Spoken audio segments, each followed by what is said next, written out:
Beneath your feet sits an overlooked culprit, a reservoir that holds on to more than dust. Smoke, cannabis aerosols, vape residue, and even stubborn mycotoxins bind to carpet fibers and backing. They bind to furniture, they bind to everything, quietly re-emitting odor and irritants long after the smoke clears. In this episode of Unscripted, we're going to break down the science. We're going to show why vacuuming and light cleaning can fall short. And with our experts, we're going to map out an intensive deep clean strategy that actually resets a space.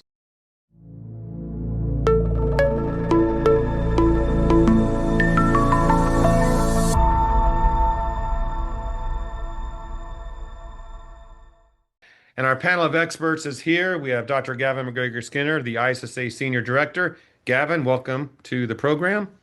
Thanks, Jeff. Mark Violand, an IICRC approved instructor and a fellow Ohioan. Mark, Hi, Jeff. glad to have you. And last but not least, Doug Heiferman, an IICRC approved instructor with his able assistant, Buster. Thank you very much. Great to be here. Let's see Buster. Is he back there? He's resting over There here. he is. All There right. he is. When we get into our program deeper and we spotlight Doug, you'll probably see Buster. He might be sleeping, but he's there and alert in his own way. So, well, thank you all for being here today. We're going to talk about these issues, contaminants in carpet, a little bit of upholstery as well. Really anything that can hold on to these contaminants we want to be concerned with, but our focus will be carpet. So, Gavin, let's start with you on this. So, from a science perspective, thinking about health, Carpets are essential, soft furnishings are essential, furniture, curtains, mattresses, but it's really important to understand from a science perspective and how it affects indoor quality, not just the air, but the quality of the indoor environment, as well as health, because they can act as high capacity reservoirs for pollutants. And we need to be really clear on what those pollutants are. But again, carpet, soft furnishings, porous structure, extremely high surface area. A square meter or a 3 foot by 3 foot piece of carpet can have up to 100 times more surface area than a smooth, hard floor. Carpets can have electrostatic properties, so those fibers can develop electrostatic charges that pull in fine particulates, that fine particulate matter and pollutants. And then also they can have the ability to retain moisture. When that ability to retain moisture can create ideal survival environments for fungi, bacteria, dust mites, lead to, microbial metabolism and toxin production. So what we know, Jeff, is, from all the research and the studies and the years of experience within the industry, up to 85% of indoor particulate matter mass resides in floor dust rather than the air. And carpets can trap up to 7 times more dust than hard flooring. So once pollutants are embedded, carpets, soft porous furnishings capture these really well, but then readmission can happen. And that readmission can happen through human activity, walking, vacuuming, fans, doors, opening doors. And that resuspension or that readmission can increase airborne particles by up to 100 times of their resting levels when there's no activity. And that always depends on the activity level. So what I think it's really important as we move from 2025 to 2026 and beyond, everyone, not just the carpet specialists, not just some of the professional experts, that everyone in the industry needs to understand retention and readmission dynamics of carpet and soft furnishings. It's essential. You need to understand this to do your risk assessments, remediation, and understand what those health interventions are to create safer and healthier indoor spaces. And I want to leave you with one example. Jeff, this is back in October. This is a hotel in October. We saw this year in the US a lot of norovirus outbreaks. This is where you get stomach pain, vomiting, and diarrhea. So a hotel in October, there was vomit on the carpet in the lobby. It was cleaned up using a vacuum cleaner. Over the next about 25 days, there were 9 other events at that hotel, and every event led to people getting sick from this particular norovirus. A total of 378 persons that we know got sick over that 3-week period. We know that norovirus can persist on surfaces for up to 2 weeks. We then, from the investigation that was conducted, the carpet where the vomiting occurred and the vacuum cleaner that was used to pick up that vomit were not cleaned properly. So, as I see often, yes, you've got to know how to clean the carpet, but you've also got to know how to clean the tools, like the vacuum is used to clean the carpet. Otherwise, we get real world examples of outbreaks of diseases. Couple of thoughts there. We need more training, obviously. And as a species, how are we even alive? Yeah. That's a great question, Jeff, and that's why we've got a panel here today to talk about what's needed. But everyone here's got years and years of experience, and we're still seeing the fundamentals of how we clean. Big gap to fill. Exactly. Gavin, I trust, you started talking about static electricity, and you think about the polarity of synthetics. They attract soot because it's plastic, and soot is attracted to plastic. And we call it nylon, polypropylene, polyester. That's plastic. Great example, Mark, because it even helps us create a safer environment. Now we just have to know how to remove those pollutants from the carpet. Yeah. Mm-hmm. Hey, Doug, let's go to you on this next question, and use Buster if you'd like to. He's ready. So I know he's your assistant there. Yeah. Talk about this, Doug. What are the biggest misconceptions homeowners and property managers still have in today's world about smoke contamination, other residues in carpet, and what would you wish that they understood? There's several misconceptions. It was hard for me to pick one, but one would be that smoke odors can be removed with regular cleaning, freshening the air, spraying a little Febreze around, maybe ventilation, painting. But, what do folks really need to understand? And it's very scientific. Cigarette smoke can penetrate deep into carpet fibers and even the underlaying materials, making it very challenging to remove odors from smoke. A big time misconception I hear even from homeowners in my own area is discussion of ozone in smoke and similar products of that nature. Ozone can react with smoke residues, potentially altering chemical composition. Temporary relief may be often possible. Ozone may fall short, eliminating odor-causing particles. Ozone, in my opinion, at certain concentrations causes health risks in enclosed spaces in addition to using too high a concentration. Smoke residues can penetrate deep into carpet fibers, as stated in underlying materials, making ozone treatment alone potentially insufficient. Attempts to clean without professional remediation will be ineffective. Carpet studies conclude pollutants, including nicotine and carcinogenic compounds, stay in the carpet long after smoking is stopped. Therefore, there are other factors that we should consider. I mean, even should the carpet be removed, is there strong, even after cleaning, is there strong lingering odors after attempts to clean? Is there visual staining? Is there discoloration from smoke?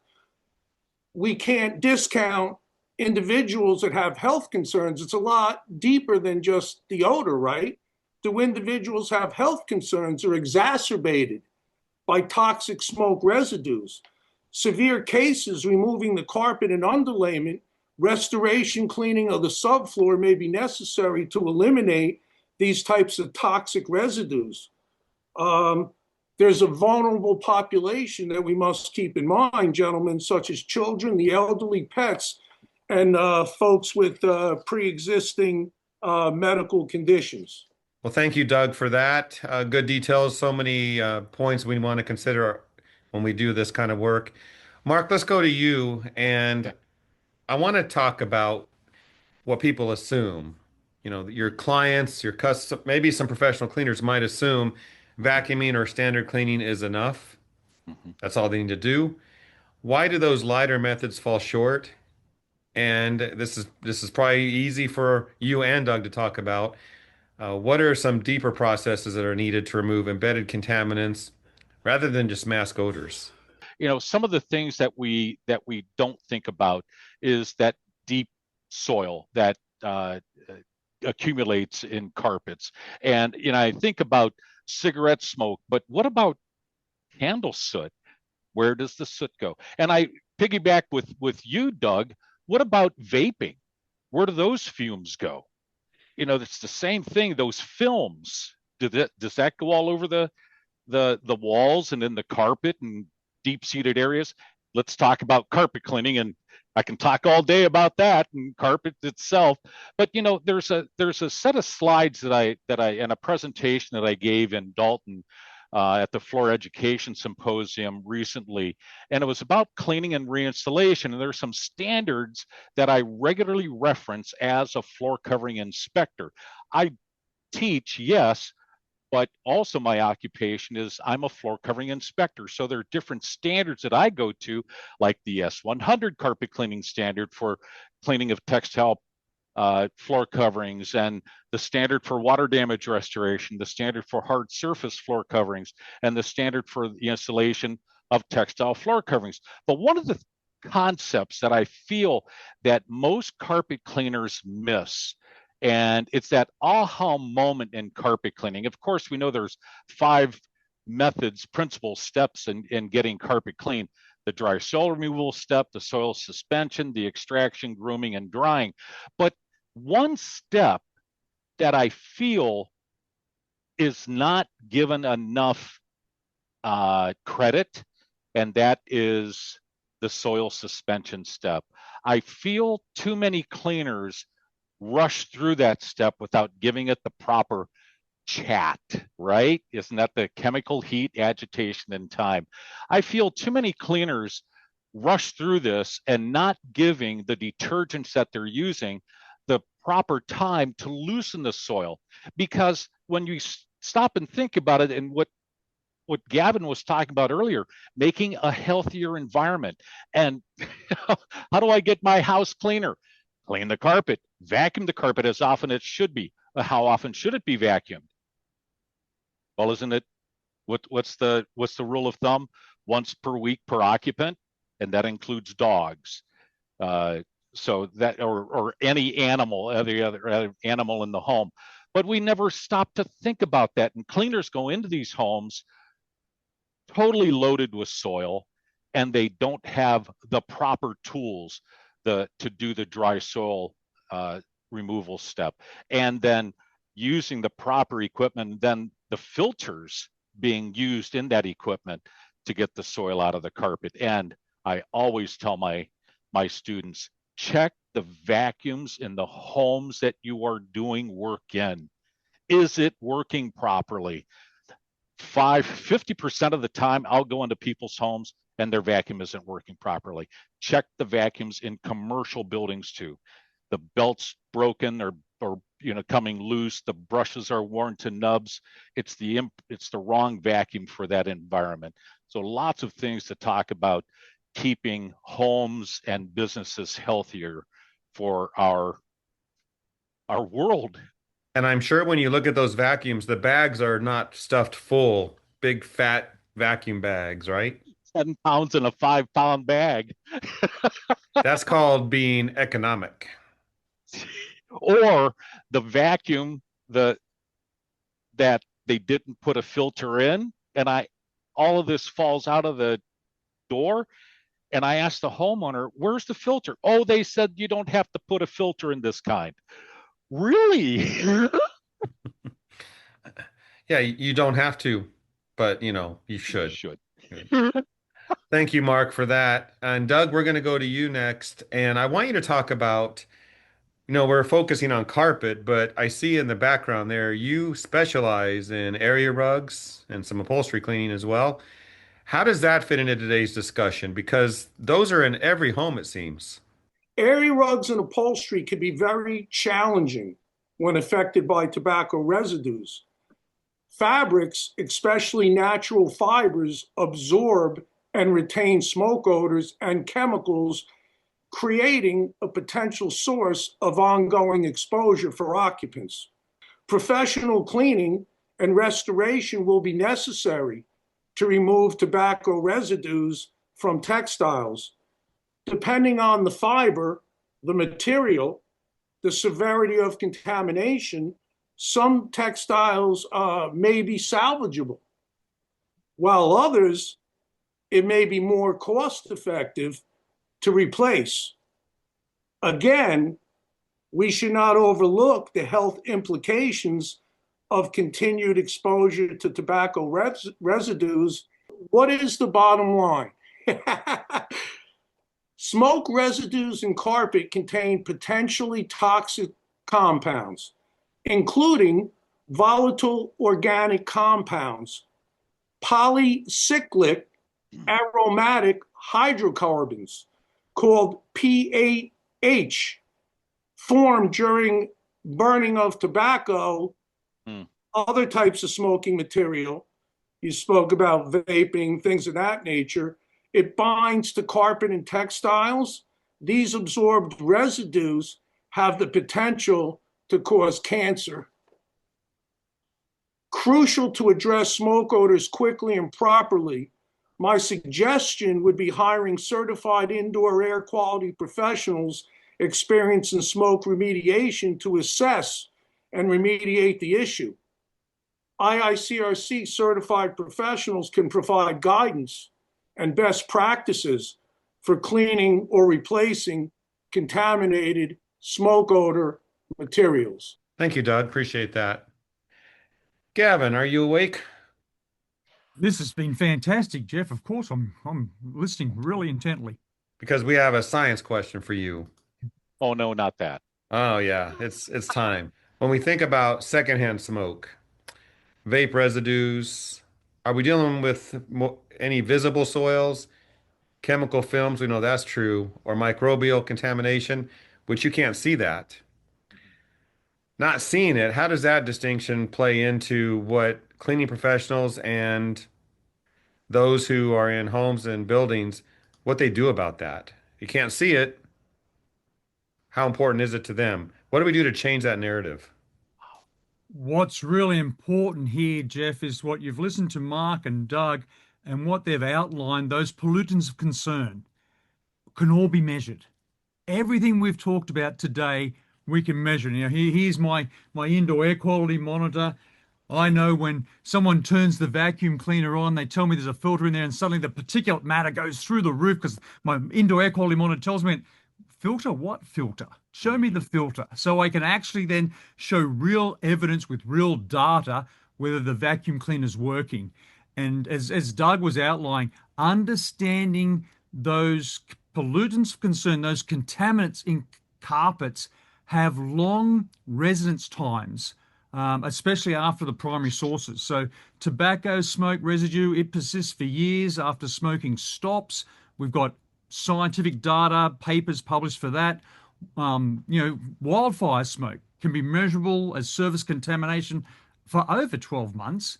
And then we've got, sort of the fungal fragments and the mycotoxins. You've got the spores, you've got hyphal fragments, you've got beta-glucans, you've got endotoxins, you've got secondary metabolites, trichothecene and ochratoxin A's. And these are all stable, heat resistant. They're not removed, Jeff, by regular, normal vacuuming or even steam cleaning.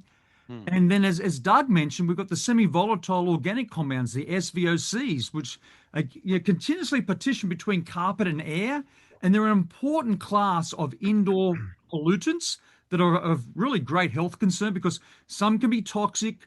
They can act as neurotoxins, endocrine disruptors, or carcinogens. So again, while carpet is fantastic, the properties of carpet are fantastic of capturing pollutants, it then comes the human intervention, the human step of understanding the science of retention and re-emission dynamics of carpet and soft furnishings, and then how that is so essential to be able to clean properly and professionally. And it's not just grabbing the vacuum cleaner and running it over the carpet in the hotel. That's not what keeps it clean. And what we're so excited about right now is I'm seeing so many people start to measure. And once we get data and we get measurements and we know that those carpet pollutants can be resuspended due to, say, human activity, once we start measuring those, then our way that we clean is at a complete different standard. As Doug talked about, we have IRCRC standards and other guidelines that help us now that we're actually creating much healthier, much safer indoor spaces because we're not just, oh, I've got, as Mark said, oh, I just run the vacuum cleaner over because I've got one person, one house, once a week. No, no. We actually have real data that now is visualized. You know, every time I ask Gavin a question, I need to get on my dictionary and maybe write down some words because And they just roll off his tongue. they do. They do. One day, Gavin, you're going to make a great carpet cleaner. So still a way to go there, Jeff. We're getting there. Thank you, Gavin. Good stuff. Mark. So let's say a property manager, a homeowner, they want to reset a space. Things have happened. Someone's been smoking, there's been cooking fires, something in the house, they want to reset the space. If you were to give them a description of what they need to do, a true deep clean, what does that look like? It's good. Can I tell you the experience when I had a smoke fire in my own home Mhm. because I forgot to blow the candles out and how much soot damage it caused in my own home? hmm Everything had to be packed out because that soot goes everywhere. And so when you start talking about a fire, true fire, I didn't, it was just the candles. But boy, the amount of soot that was produced by just those candles and some other plastic, nothing caught fire other than that. So, what does a restorer need to know about breaking that bond of that soot and that smoke film on that textile, on that hard surface? Talk to me about carpet. I got some answers for you. You know, you might have to up your pre-sprays and things of that sort. But in most cases, when it's really bad, it's time for replacement. Somebody has to be the adult here. But if it's just light smoke, cigarette smoke, candle soot, things of that, that can be cleaned in this carpet cleaner's opinion.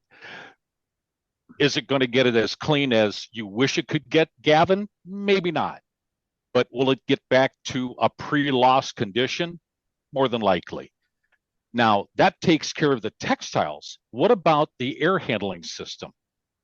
Does that need to be cleaned out? Does that need to be sealed or decontaminated in somehow? Of course it does.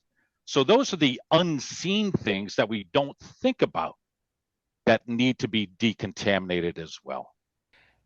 You're talking about a cleaning job that's not going to be a simple go in and do the routine. You have to spend more time, more pre-spray, more dwell, more scrubbing, Yes. more flushing, all of that, which takes more money to cover those costs. Correct. That's the Correct. tough sell. That's the tough sell. But then that's It's the right thing. it, you know, somebody, you have to be courageous enough to say, no, I won't just clean that. It has to be removed from your home. But you might not get the job.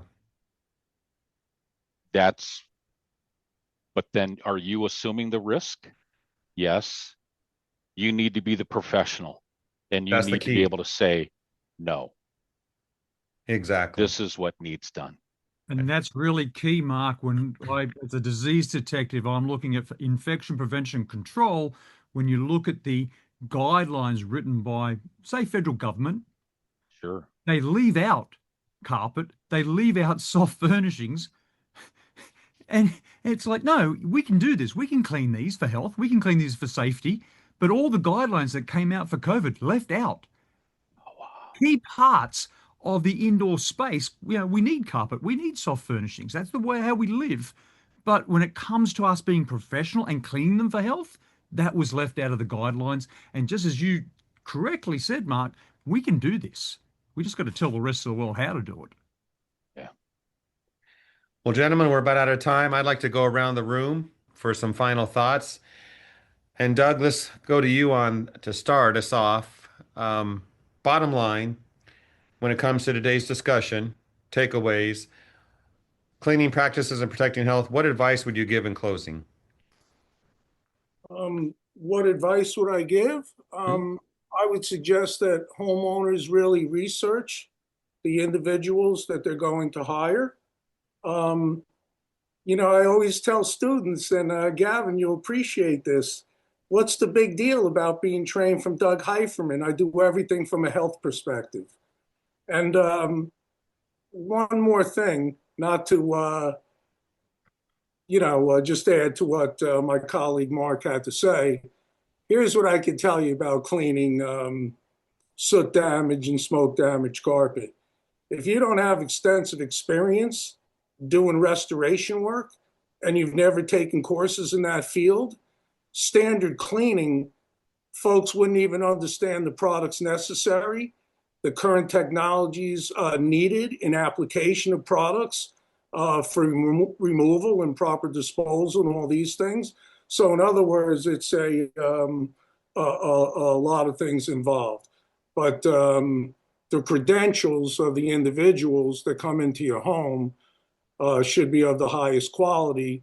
And I also, tell my students certification and education would be the key to conquering these type of scientific issues. Thank you, Doug. Yeah, focusing on cleaning for health. When you today's world, it's all about what you see. It's just normal human reaction. We need to get past that. Yes.